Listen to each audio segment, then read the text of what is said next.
ठीक, question number 31। तो ये देखो, हमने बैलेंस शीट दी हुई है, एबीसी इक्वल पार्टनर्स हैं और उनके फॉलोइंग टर्म्स हैं डिसॉल्व उनके डिसॉल्यूशन की। Investment were valued 18,000 and a took over the investment, fixed assets realise 29,700, stock and debtors realise 80,000, expenses of realisation, creditors allowed discount, post dated check of 1,500 under the discount was dishonored as the acceptor had become insolvent and was unable to pay the amount, and hence the firm paid the bank. Prepare realization account, partners capital account, cash account, showing how the account would finally be settled among the partners. तो सबसे पहले देखो, हम balance sheet का each and every item copy करेंगे जहां जहां करना चाहिए हमको। तो कैश है सबसे पहले 3,700, तो हम कैश अकाउंट में लेके जाएंगे 3,700। सो टू बैलेंस ब्रॉट डाउन 3,700। फिर है स्टॉक, तो सारे एसेट्स हम रियलाइजेशन में लेके जाएंगे। सो टू स्टॉक 20,100। फिर to debtors 62,600।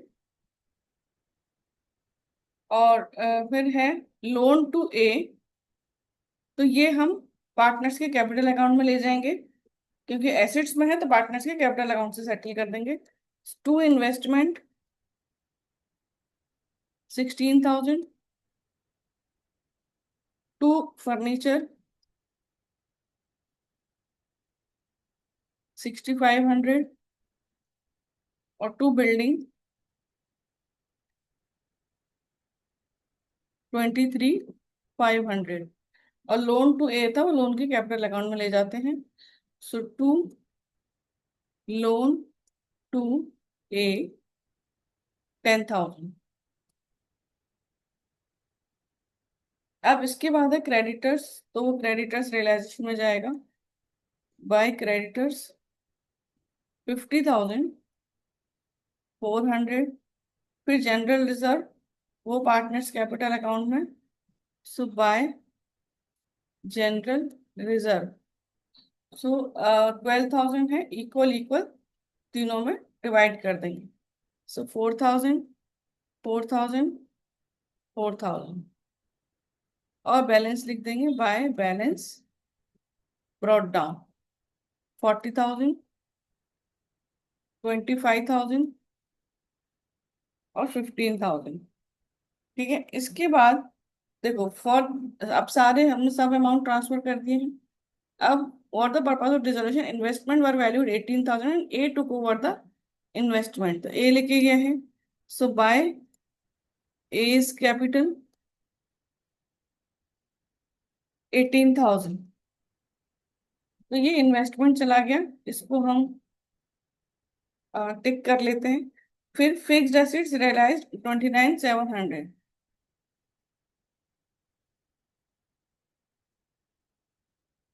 So by bank, उसमें क्या क्या है, फिक्स्ड एसेट्स हैं 29,700 और स्टॉक एंड डेटर्स हैं 80,000।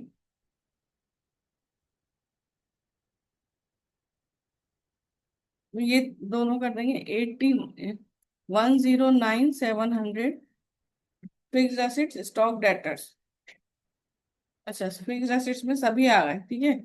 ये दोनों फिक्स्ड एसेट्स में आ गए, स्टॉक डेटर्स तो सभी हो गए। फिर क्रेडिटर्स का देख लेंगे। टू बैंक, क्रेडिटर्स को 800 का डिस्काउंट था, सो 50,400 पे करना था, उसमें से 800 हम नहीं कर रहे हैं, सो 49,600। So creditors 49,600। और एक पोस्ट डेटेड चेक था जो कि हमें पे करना पड़ रहा है अभी बैंक को, बिकॉज ऑफ वो डिसऑनर हो गया और एक्सेप्टर जो था वो इंसॉल्वेंट हो गया।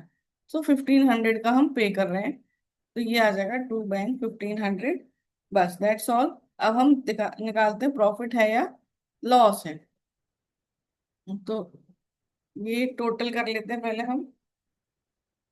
20,100, 62,600 plus 16,000 plus 6,500 plus 23,500 plus 49,600 plus 1,500, 179,800।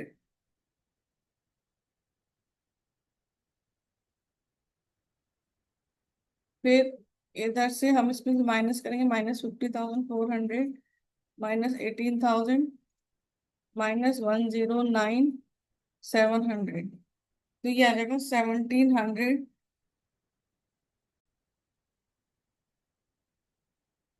To bank एक एक्सपेंसेस है हमारा से रिलेटेड 1,300, ये भी लिखना है।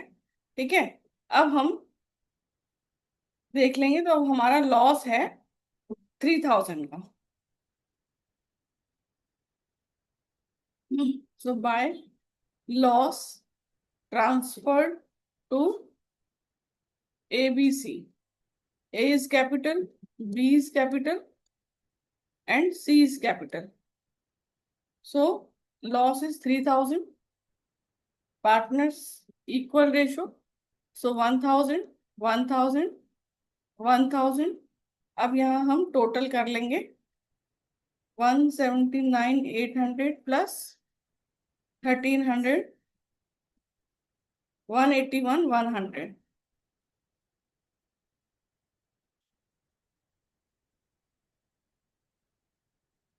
181,100।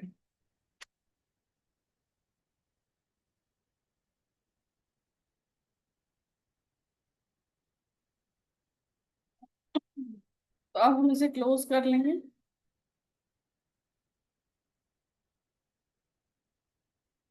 ठीक है। अब देखेंगे कि इसमें देखो डेबिट साइड में कहाँ बैंक है।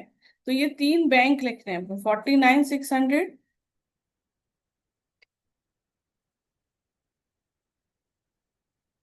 1,500 और 1,300। So by realisation, by realisation, by realisation.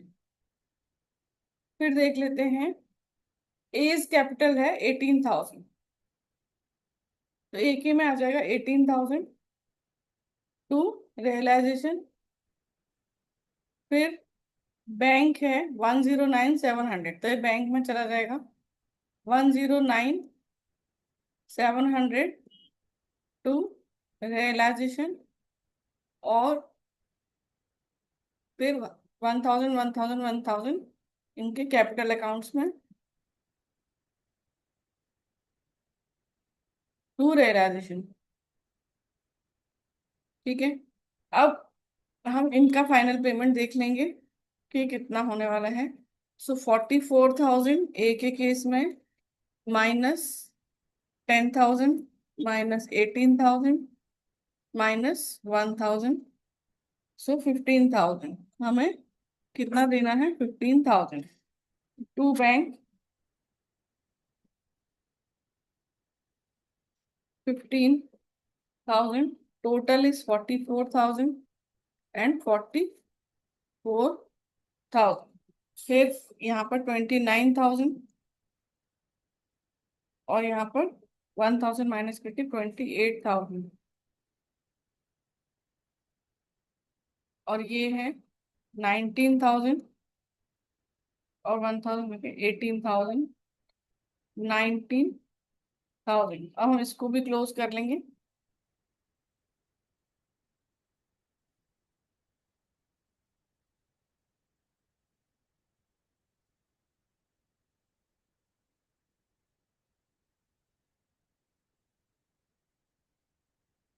अब ये देख लेते हैं कि अब इसके बाद देखो, बैंक है 15,000, 28 और 18। ये यहाँ आ जाएगा बैंक में 15,000, 28,000 और 18,000। So by A's capital, by B's capital, by C's capital. अब हम इनको टोटल करके देख लेते हैं। So 3,700 plus 109,700,